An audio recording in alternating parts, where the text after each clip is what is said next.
All aboard! All aboard!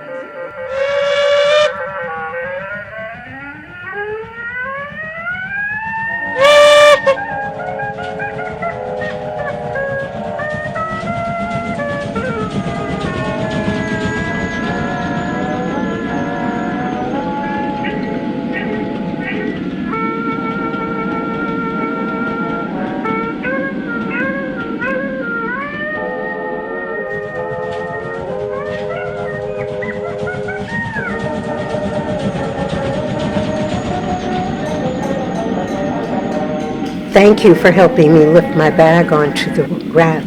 You're welcome. My husband usually helps me. He saw a friend in the dining car. They're catching up. I'm in the mood to look out the window at the changing landscapes. I like that too.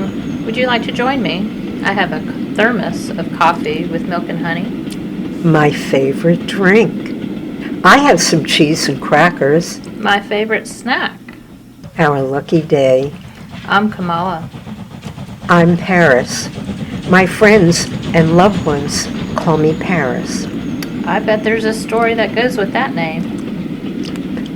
Kamala has a rich history. Currently, it reminds me of our vice president. She pronounces her name Kamala, like Pamela. Are you politically active? I prefer to stay under the radar. Me too. I like to think of myself as an armchair activist. I express myself through my writing. I dabble in memoir when I have the time. I was a poet, taught at the university level, retired to travel more with my husband. I guess I'm still a poet. Artists never retire. We just keep on emoting.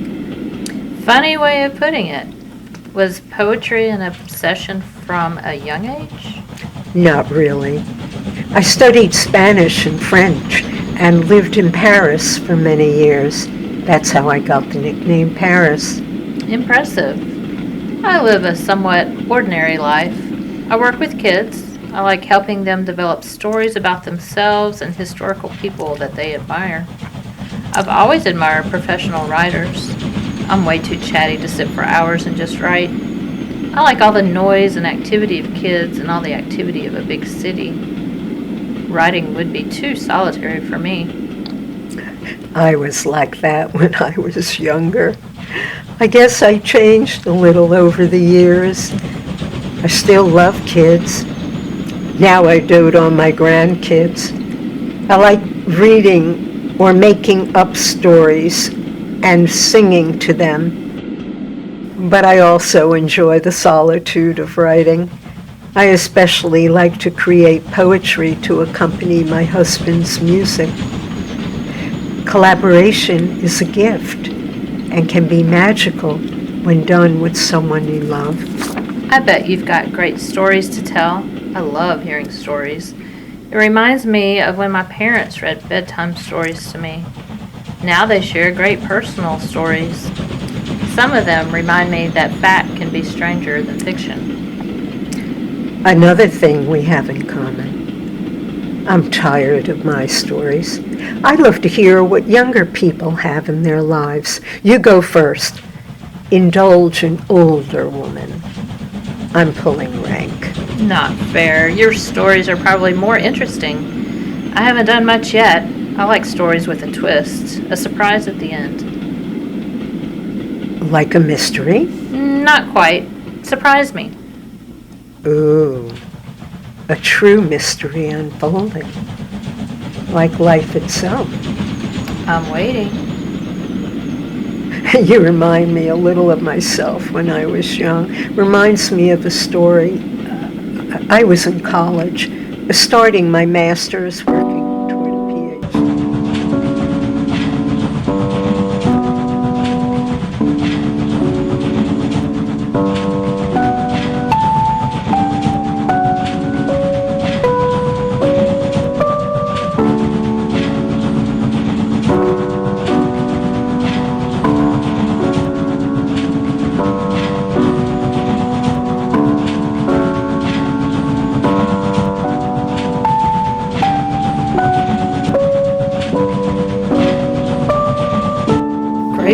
that story. Definitely a mystery unfolding. I haven't had quite the experience. Sometimes I sense things that no one else does. Sometimes I know what people are thinking before they say anything. And sometimes I think I may have lived before because some things that happened to me seem so familiar. Like you. We've only just met, but I feel like I've known you before. You remind me of someone, but I don't know who. I've discussed this sort of thing with my mother, and she thinks I may have inherited a little of my grandmother's gift of second sight. Do you know anything about that? Welcome to the club. I'll elaborate later. Where are you headed? I don't know. I felt like I needed to get away, a guy thing. Afraid I'll get my heart broken. More on that later. Where are you headed? Home for the holidays. No matter where our travels take us, it's home for the holidays and time with family. Even though my travels are usually big cities in different countries, it's small towns where I feel most comfortable. Small town America is really my home.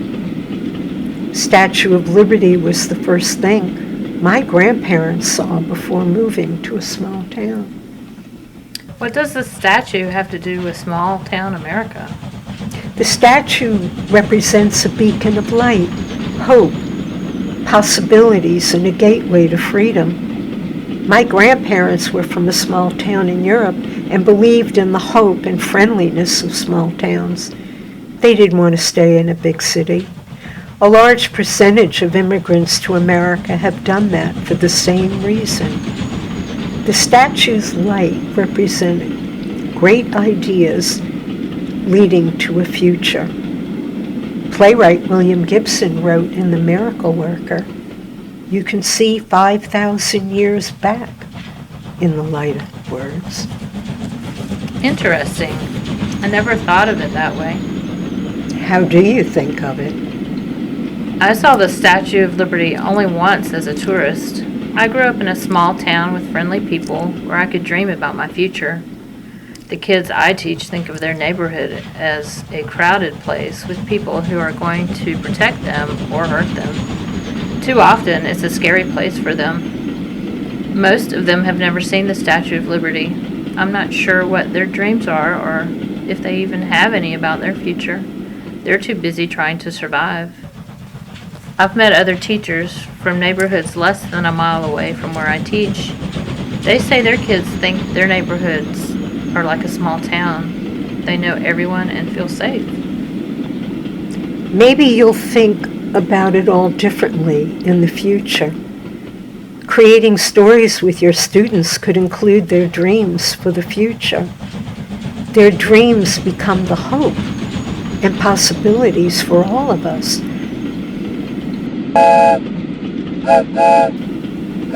Think about George Gershwin's Rhapsody in Blue. The music represents the best of what's American.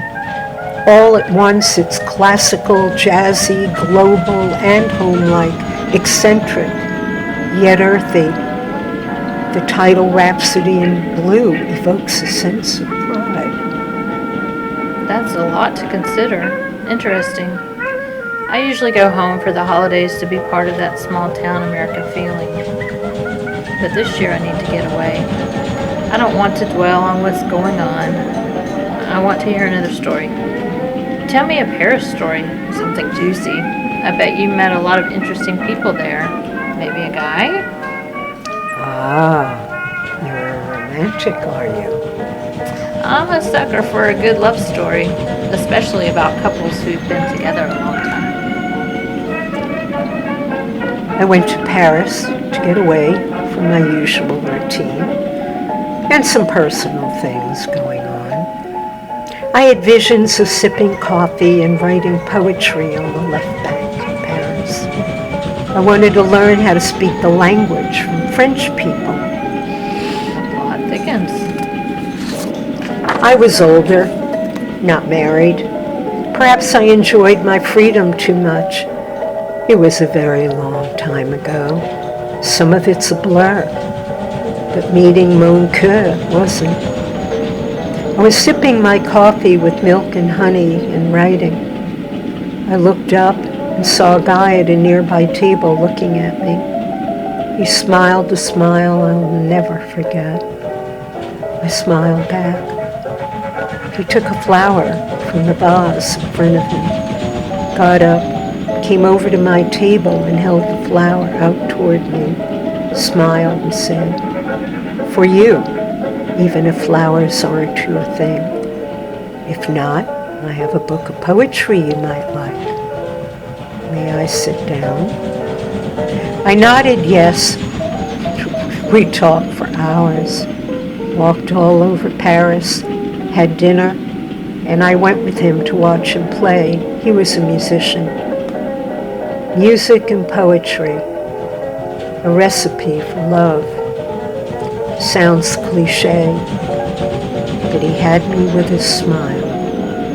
The rest is history. Your husband, right? Sounds like fate. Yes, but it wasn't that simple. It was a very different time. He was of mixed heritage, and relationships between whites and people of color weren't accepted.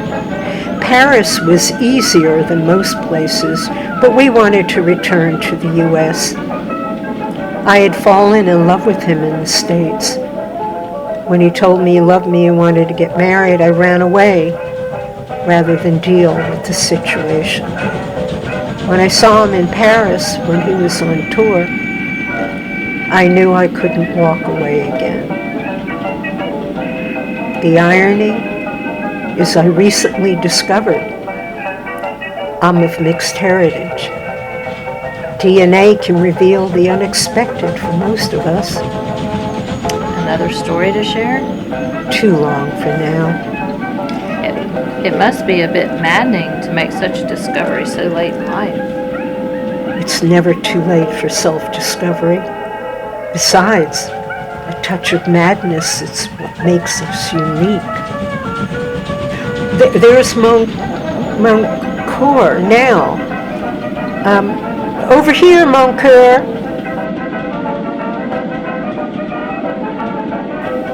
Paris. What's your husband's name? Are you okay? You look like you've seen a ghost. He has many names depending on what country we're in. People all over give him different names. His birth name is Clarence, but he doesn't connect to it just like I don't connect to my birth name, Catherine. I call him mon cœur because he is my heart. And I'm Paris because Paris brought us back together. Why do you look so shocked? I told you he was a man of color. It's not that. He looks like a much older version with the same birth name as the guy I just left, the same way you left your husband so long ago. And I used to blow my guy kisses like you did just now to your husband. His smile is so familiar. Paris. Kamala is a nickname. My birth name is Catherine. I don't understand what's happening. My pen name is Kamala. I don't believe in coincidences. Kamala, someday you should take a trip to Paris. It's magical in the spring. It's timeless. Resonates much truth. Life's a mystery unfolding.